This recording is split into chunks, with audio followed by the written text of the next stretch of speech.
মুগ ডালটাকে না ভালো করে ভেজে নিচ্ছি। আজকে না একটু পিঠে বানাবো, তাল পুলি। তাল আর নারকেল দিয়ে একটা খিরশে বানিয়ে নিয়ে মুগ ডাল সেদ্ধ করে তার মধ্যে একটু ময়দা চালের গুঁড়ো দিয়ে একটা মণ্ড মতো বানিয়ে নেব। তারপরে তোমার এই নারকেল আর তাল দিয়ে যে পুরটা বানিয়ে রেখেছি সেটা দিয়ে পুলি পিঠে বানাবো। তারপর ভেজে ভেজে রসে ফেলবো। তো ডালটা একটু ধুয়ে জলটা ফেলে নিয়ে আবার একটু বসিয়ে দিলাম, আর একটু লবণও দিয়ে দিলাম। এদিকে তোমার নারকেলের যে খিরশেটা বানাচ্ছি চিনি দিয়ে, তার মধ্যে একটু তালের পাল্পও দিয়ে দিলাম। ভালো করে নাড়াচাড়া করে একটা পুরটাকে একদম রেডি করে নিলাম। এই দেখো আমার একদিকে ময়দা, তারপরে তোমার যে এটা তাল দিয়ে বানালাম, আমি যেটা ময়দা দিয়ে বানিয়েছি না মুগ ডালের সাথে, সেটার মধ্যেও কিন্তু একটু তাল দিয়েছি। আর ওদিকে তো খিরশেটা বানিয়ে নিচ্ছি পুরটার জন্য, রসও আমার হয়ে গেছে। তো এবার একটু বানিয়ে নেব, দাঁড়াও একটু রসটা ঢেকে রাখি, এখন দরকার নেই, ওটা পরে ভেজে যখন ঢালবো তখন রসটার প্রয়োজন, ঢাকা থাক।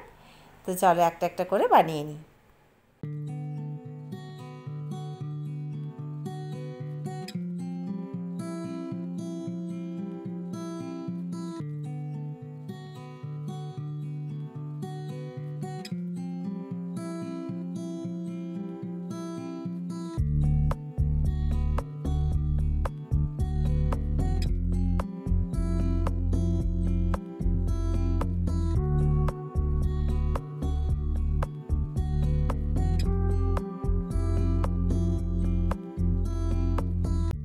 মুগ ডাল দিয়ে অনেক পিঠেই খেয়েছি, তবে তালপুলিটা কখনো খাইনি, এটা নতুন বানাচ্ছি।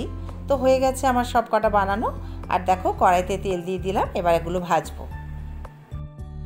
কয়েকটা পুলি বানানো হয়ে গেছে জানো তো, এই যে আর কয়েকটা আছে পরে বানাবো। এগুলো একটু ভেজে রসে দিই, নরম হোক, আস্তে আস্তে বানাবো। একবারে এক হাতে হয় কি বলো। যাই হোক, তেলটা আমার গরম হয়ে গেছে, এবার যে কটা আমি বানিয়েছি সে কটা ভেজে নিই।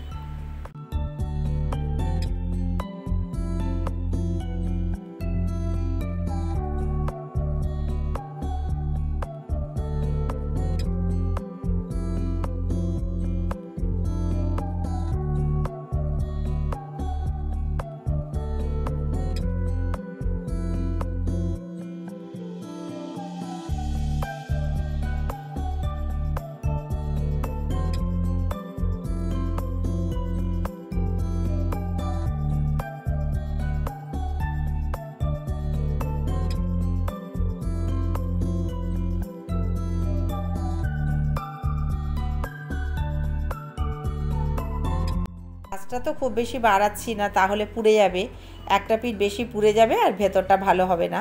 সেই জন্য একটু সিমেই দিয়ে রেখেছি, উল্টে পাল্টে ভালো করে ভেজে নিচ্ছি। এই মুগের পুলি আমার মা প্রচুর বানাতো জানো তো, কিন্তু তাল পুলি কখনো আমি বানাইনি। তো হয়ে গেছে দেখো, আমার ব্রাউন কালার এসে গেছে, এবার এগুলো রসে ফেলবো।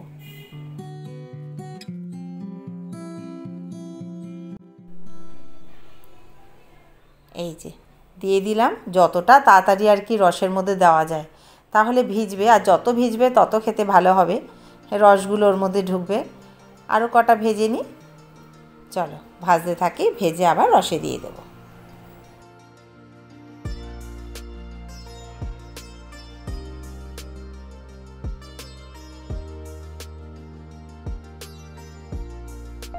বাইরেটা দেখো, মনে হচ্ছে বৃষ্টি আসবে। একটা দিকে মেঘ দেখছি আর একটা দিকে রোদ্দুর দেখছি, বর্ষাকালের আকাশ তো সেটাই, তাই না? কিন্তু মনে হচ্ছে হবে। এই যে আমার যে কটা ভেজে রসে দিয়েছিলাম মোটামুটি ভিজে গেছে। চলো একটা টেস্ট করে দেখি কীরকম হলো। তো দেখো বন্ধুরা, রসে ভিজে একদম নরম হয়ে রয়েছে। তো আমার তো পিঠেটা হয়ে গেছে, তোমরাও ট্রাই করো, ভালো লাগবে তালপুলি জানো। তো আমার ভিডিওটা এখানেই শেষ করবো বন্ধুরা, তোমরা ভালো থেকো, টাটা।